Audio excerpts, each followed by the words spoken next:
Good morning. Ratheesh Parappanangadi കേട്ടോ. നമ്മൾ ഉത്സവമൊക്കെ കഴിഞ്ഞ് ഇതാ ക്ഷേത്രം കണ്ടില്ലേ. ഇവിടെ ക്ഷേത്രകുളത്തിൽ ഒരു പ്രത്യേകത ഉണ്ട്, ഞാനത് കാണിച്ചു തരാം കേട്ടോ. ഒരുപാട് മത്സ്യങ്ങളുണ്ട് ഇവിടെ. പിഷാരിക്കൽ ശ്രീ മൂകാംബിക ക്ഷേത്രകുളത്തിൽ ഇത് കണ്ടോ. നമ്മളടുത്തേക്ക് മീനുകൾ വരും. നമ്മളാൾ പോയിട്ടുണ്ടായിട്ട് കണ്ടോ, ഒരു അപൂർവ കാഴ്ച തന്നെ കണ്ടാ. മീനുകൾ നമ്മളടുത്തേക്ക് വരികയാണ്, വലിയ വലിയ മീനുകൾ. എത്ര വലിപ്പമുള്ള മീനുകളാണ് അറിയാതെ. കണ്ടോ, കുളം എന്ന് പറഞ്ഞാൽ അത്യാവശ്യം നല്ല ലെങ്ത് ഉണ്ട്, ഒരുപാട് ലെങ്ത് ഉണ്ട്. നമ്മളൊക്കെ ചെറിയ പ്രായത്തിൽ അക്കരയ്ക്ക് ഒരു 3-4 റൗണ്ട് നീന്താറുണ്ട്. ഇവിടെ ആൾ വന്നു കഴിഞ്ഞാൽ ഇവർക്ക് ഭക്ഷണത്തിന് വേണ്ടി വരുന്നതാണ്. നമ്മളതിലെ നെടുവ പിഷാരിക്കൽ റോഡിൽ പോകുന്നുണ്ടെങ്കിൽ എല്ലാവരും ഇവിടെ ഒന്ന് കയറി കാണാം കേട്ടോ. നല്ല രസമാണ്. അരി ഉണ്ടെങ്കിൽ ഇട്ട് കൊടുത്താൽ അവർ ഭക്ഷണം കഴിക്കാൻ വരും. കട്ടില, രോഹു എല്ലാവരും ഉണ്ട്. ഇത് കണ്ടോ, ഒരുപാട് മീൻ. പിലാപ്പി, കട്ടില, രോഹു.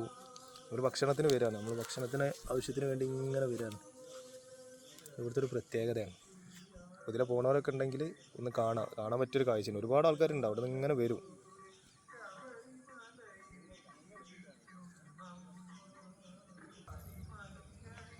നിങ്ങൾക്ക് ഒന്നുകൂടി പറഞ്ഞുതരാം. നമ്മളെ പിഷാരിക്കൽ മൂകാംബിക ക്ഷേത്രം ആ റോഡാണ് കേട്ടോ. കോവിലകർ റോഡ്, ചെറ്റിപ്പടി ടു നമ്മളെ പരപ്പനങ്ങാടിക്ക് പോകുന്ന ഷോർട്ട് കട്ട് റോഡാണ്.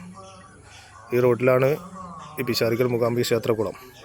അപ്പോൾ ഈ കുളത്തിന് ഒരുപാട് പ്രത്യേകതകളുണ്ട്. അപ്പോൾ നിങ്ങളിതിൽ പോകുന്നുണ്ടെങ്കിൽ ഈ ഒരു കാഴ്ച നിങ്ങൾക്ക് അടിപൊളിയായിട്ട് കാണാം. ഭക്ഷണം ഇട്ട് കൊടുക്കുകയാണെന്നുണ്ടെങ്കിൽ ഇതാ ഇവരൊക്കെ വരും. ഭക്ഷണം എന്ന് പറഞ്ഞാൽ പറ്റും കാര്യങ്ങളല്ല, നമുക്ക് അരി ഇട്ട് കൊടുത്താൽ ഇവർ കഴിക്കും.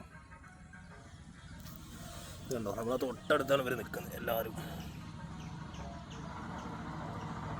ഇപ്പോൾ നമ്മളെന്തോ ഭക്ഷണം കൊണ്ടുവന്നിരിക്കണമെന്ന് വിചാരിച്ചിട്ടാണ് നിൽക്കുന്നത്. കുറച്ച് കഴിഞ്ഞിട്ട് എന്തെങ്കിലും കൊണ്ടുപോയിട്ട് കൊടുക്കണേ വീഡിയോ അപ്ലോഡ് ചെയ്യേണ്ടി കേട്ടോ.